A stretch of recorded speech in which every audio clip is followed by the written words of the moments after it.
The Miami Heat are sabotaging trade negotiations right now for their own team, which is an absolute fumble by them, as they have a golden opportunity to stock up on assets and continue to try to free up cap space while also setting themselves up for a big name player on top of adding on some more talent to this team on the sides as well. But they are not doing that. Instead, they have taken a wrong turn because of terrible reasoning that is just not the way how to win a championship. We've seen many NBA teams before make mistakes because of personal reasons and just getting the personal side involved in basketball when you really have to separate the two so you can think with a clear mind. However, the Heat are not doing this right now, something that they have been accustomed to doing before, but things are not looking great right now, and we're going to explain exactly what that is, the issue that the Heat have, what this issue is going to mean for the future, and how it has a long-term impact on the Heat, not just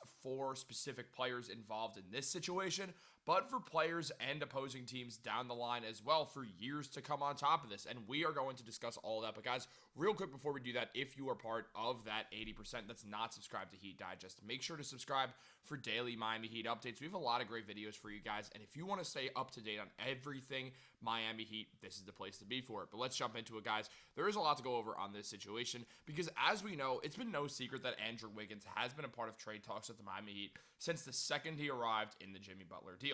Wiggins was the premier player to get back in the trade for Jimmy Butler, and despite the fact that Wiggins is a talent, a man who was once an all-star starter in a year, he isn't viewed as the type of player the Heat really want. Now, this is for a specific reason. The Heat want a big fish. They want to go big fish hunting, and that's completely understandable. However, with the current situation that they're in, they look at Andrew Wiggins as the piece to do that. Now, Wiggins right now is finding himself getting passed around because he is a tradable contract that's also a very good player, and teams could trade a star for him and see the value there. The Heat saw the value in flipping Andrew Wiggins, but also as someone who would be helpful for them for the rest of the season that they were in when they were trying to trade for Jimmy Butler, or when they were trying to trade Jimmy Butler, and they really just couldn't get the value back that they wanted. They were in talks with the Phoenix Suns. The Suns and the Heat couldn't come to an agreement as the Heat felt lowballed, and then what happened was things sort of spiraled, and the Warriors became the clear-cut option who wanted Jimmy Butler and were willing to give up Wiggins to do so. When that happened, it became very clear what was going to come next, and that was that Andrew Wiggins was going to be on the Heat, but maybe not for long. And now, in regards to the Heat-Wiggins situation, we've seen the Los Angeles Lakers really have interest in Wiggins. The two-way shot creator is the perfect player for the Lakers right now. I almost said the Warriors. For the Lakers right now. And with that in mind, what they have to sort of navigate with this is how exactly they can make a move when clearly the Heat don't want to, but the reasoning is absolutely terrible. As an anonymous NBA executive said, I would be stunned if Pat Riley did this trade. You really think Pat Riley wants to help LeBron James? He's still mad about LeBron leaving Miami. I don't see it happening. Now, here's the thing. You can be mad about LeBron leaving Miami all you want, but that was also over a decade ago now. And at the same time, Wiggins is a guy who you shouldn't hang up all this LeBron stuff on, because Wiggins, who last year put up 18 points per game, 4.5 rebounds, and 2.6 assists, with a steal per game and nearly a block per game, shooting 45% from the field and 37.5% from three, including 42% on corner threes, is a very talented player. Again, he's a former all-star starter for a reason. The man has been great. He's a good two-way player. He's really found his footing in the NBA, which is excellent for Wiggs. But at the same time, what we look at when we see Andrew Wiggins is a guy who, frankly, you shouldn't stop a trade just because you don't want to trade Andrew Wiggins to the Lakers. If you don't like the package you're getting back, that's fine. Wiggins is a good player. There's packages to not trade him for. You shouldn't just give him away like he's a box of cookies. There's no reason to do that. However, there is a lot that goes on with this whole situation. That's the big thing that we have to consider here going forwards when we look at Andrew Wiggins. I mean, when we look at everything here, Wiggins was an absolutely excellent player with the Heat in the games that he had arrived to the team for. I mean, he was averaging 19 points per game, 4.2 rebounds, and 3.3 assists for the Heat in his career. So the man has been good despite the very limited time that he's really shown up and been here for the team. And I mean, on top of that, we see who the package is going to be for. It's going to be something surrounding a guy like Rui Hachimura, and that's got its own sort of situation in itself that we have to really consider. Is he the type of player who you want to make a deal for with Wiggins? That's the real thing that we have to look at here going forward with this Wiggins deal. I mean, we see how Wiggins has performed And with Lakers head coach JJ Redick being widely expected to start Luka Doncic, Austin Reeves, Hachimura, LeBron James, and DeAndre Ayton in the 2025-26 season, the Lakers would probably have to part ways with Hachimura to acquire Wiggins. But again, many NBA insiders don't expect Pat Riley to trade Andrew Wiggins to the Lakers.